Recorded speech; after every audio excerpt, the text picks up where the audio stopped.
नमस्कार दोस्तों, जैसा कि आप स्क्रीन पर देख सकते हैं, इंडियन एयरफोर्स के अंदर 336 पदों पर वैकेंसी आ चुकी है, जिसमें फ्लाइंग, ग्राउंड ड्यूटी टेक्निकल और नॉन टेक्निकल शामिल है। दोस्तों, इसका एग्जाम एफकेट द्वारा लिया जाता है और इसके फॉर्म 2 दिसंबर 2024 से शुरू हो जाएंगे और एप्लीकेशन की लास्ट डेट 31 दिसंबर 2024 है। आइए दोस्तों, आज डिटेल में जानते हैं कि इसके लिए एज लिमिट क्या है, क्वालिफिकेशन क्या मांगी गई है, एग्जाम पैटर्न कैसा होता है और अगर आपका फाइनल सिलेक्शन हो जाता है तो आपको सैलरी कितनी मिलेगी। दोस्तों, अगर एज की बात करूं तो फ्लाइंग ब्रांच में आपकी एज 1 जनवरी 2026 को 20 से 24 साल के बीच होनी चाहिए। अगर इसे थोड़ा सा डिटेल में समझा जाए तो आपकी डेट ऑफ बर्थ 2 जनवरी 2002 से लेकर 1 जनवरी 2006 के बीच होनी चाहिए, तो आप इसका एप्लीकेशन फॉर्म भर सकते हैं और एग्जाम दे सकते हैं।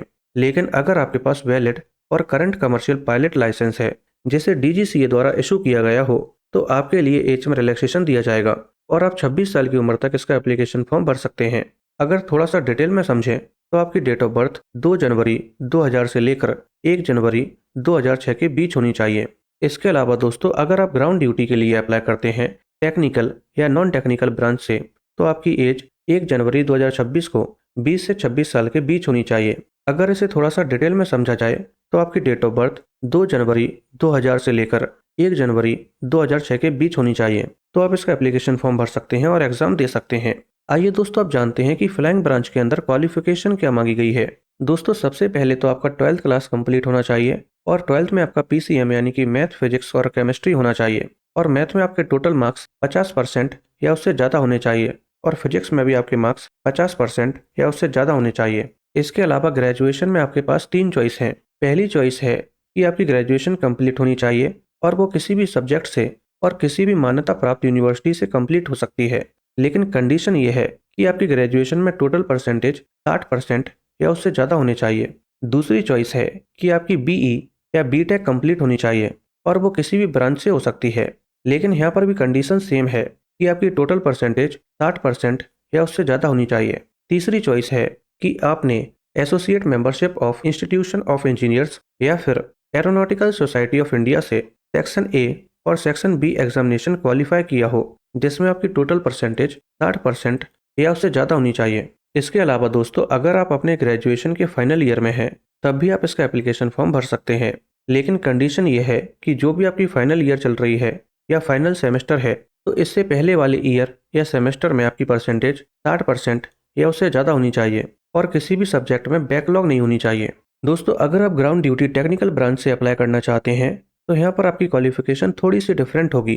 सबसे पहले आप नोटिफिकेशन के अंदर भी देख सकते हैं कि इलेक्ट्रॉनिक ब्रांच में 95 वैकेंसी आई है और मैकेनिकल ब्रांच में 53 वैकेंसी आई है।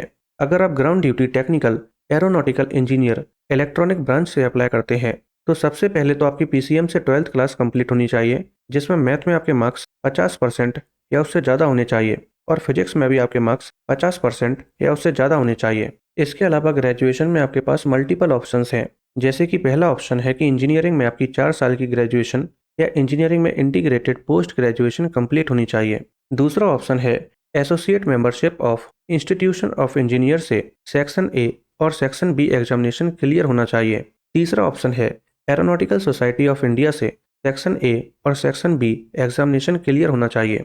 या फिर इसके अलावा एक प्रोफेशनल सर्टिफिकेट होता है जो कई सारी फील्ड में होता है, जैसे कि communication engineering, computer engineering and application वगैरह वगैरह, जिसे आप स्क्रीन पर देख सकते हैं। और ये प्रोफेशनल सर्टिफिकेट IETE द्वारा दिया जाता है, जिसे graduate of institution of electronics and telecommunication engineers बोलते हैं। तो अगर आपने इनमें से किसी भी फील्ड में सर्टिफिकेट हासिल कर लिया है तो भी आप ग्राउंड ड्यूटी टेक्निकल ब्रांच से अप्लाई कर सकते हैं, लेकिन इसमें भी कंडीशन सेम है कि आपके ये सर्टिफिकेट में टोटल परसेंटेज 60% या उससे ज़्यादा होनी चाहिए। इसके अलावा अगर आप ग्राउंड ड्यूटी टेक्निकल फील्ड से एरोनॉटिकल इंजीनियर, मैकेनिकल ब्रांच से अप्लाई करते हैं तो उसके लिए क्या क्वालिफिकेशन मांगी गई है, इसे आप स्क्रीन पर देख सकते हैं और ये लगभग सेम है जो इलेक्ट्रॉनिक इंजीनियर्स के लिए थी। दोस्तों, इसके अलावा ग्राउंड ड्यूटी नॉन टेक्निकल के लिए क्या क्वालिफिकेशन मांगी गई है, अगर आप ये जानना चाहते हैं तो आप कमेंट में क्वालिफिकेशन टाइप कर दीजिए, मैं इस पर भी डिटेल्ड वीडियो बना दूंगा। इसके साथ ही आप देख सकते हैं यहाँ पर एनसीसी स्पेशल एंट्री भी है जो फ्लाइंग ब्रांच के लिए है और इसका पैरामीटर भी थोड़ा डिफरेंट रहता है। अगर आप कमेंट में क्वालिफिकेशन टाइप करते हैं तो मैं इन दोनों पर भी डिटेल्ड वीडियो बना दूंगा।